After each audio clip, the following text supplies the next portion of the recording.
Ngayong araw nga pala ay nagpunta kami ni Kappa Girl sa 7-Eleven. May nag-comment kasi sa akin ang sabi, Kuya Dugs, kumain kayo ni Kappa Girl ng bago pagkain sa 7-Eleven. Yung brown siopaw, yellow siopaw at siopaw palaman hot. Hindi nga kami naniniwala na merong ganito sa 7-Eleven. Pero pagpasok namin ni Kappa Girl, totoo nga merong brown na siopaw, merong siopaw na palaman ay hotdog at meron ding yellow siopaw. Kaya naman bumili na agad ako ng tigi-tigi isang piraso. Kahit kamukha ni Kappa Girl si Bini Aya ay binayaran pa rin namin itong order namin. Dahil excited na kaming tikman ang lasa nito, ay umuwi na agad kami. Isa-isa ko na nga nilalabas ng mga pinamili namin. Gusto ko na rin kasi makita itsura nila eh. Eto nga pala una, color yellow na siopaw. Grabe, sa buong buhay namin ay first time lang namin makakita nito. Sumunod naman itong brown na siopaw. Medyo malit nga lang pa siya at medyo mabango. Next naman itong pahabang siopaw. Medyo natatawa ako sa itsura niya. Tingnan niyo yung hotdog sa loob. Ha, grabe, ang cute, no? At meron nga din pala itong sobrang daming kasama na sauce. Pinagpipilian nga pala namin kung ano una namin titikman. At nag-decide na ako na una namin tikman itong color yellow na siopaw. At eto na nga pala ang aking first bite. Nalakihan ko na agad kagat ko eh. At eto rin nga pala ang first bite ni Kappa Girl. Eto nga pala ang laman niya sa loob. Hindi ko na sure kung anong flavor to. Kung unang tikim ay walang sauce, eto naman sa pangalawang kagat ay naglagay kami ng sauce. At eto naman ang aking second bite sa yellow siopaw. At eto rin ang malaking second bite ni Kappa Girl sa yellow siopaw. Dahil sa buong buhay namin ay first time lang namin ito natikman. Ninanam talaga namin na magbibigay kami ng honest review. Ang masasabi ko sa kanya,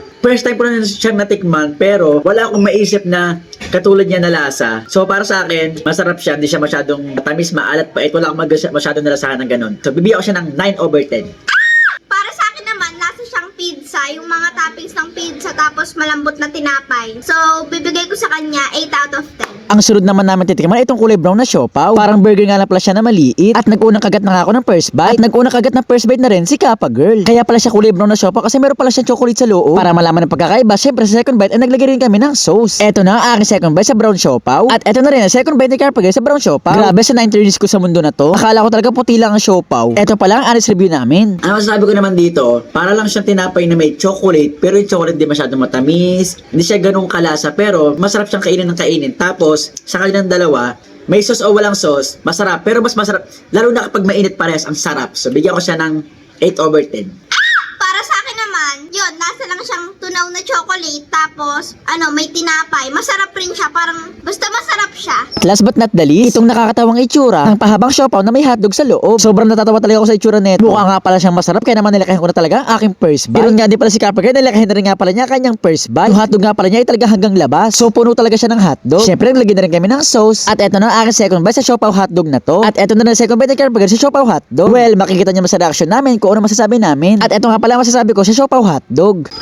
Okay, so, masasabi ko sa kanya, matamis yung hotdog. Hindi ko alam kung hotdog ba yan or sausage or hotdog ba ito ng Pilipinas kasi medyo kakaiba yung texture niya para sa akin, para maganit. Para may plastic pa.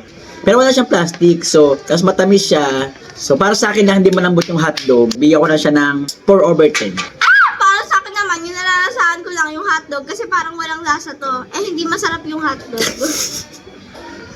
Bakit? Honest review lang naman ako. Okay, so, para sa akin na pinakamasarap ay itong dalawa. Para sa akin naman, ito.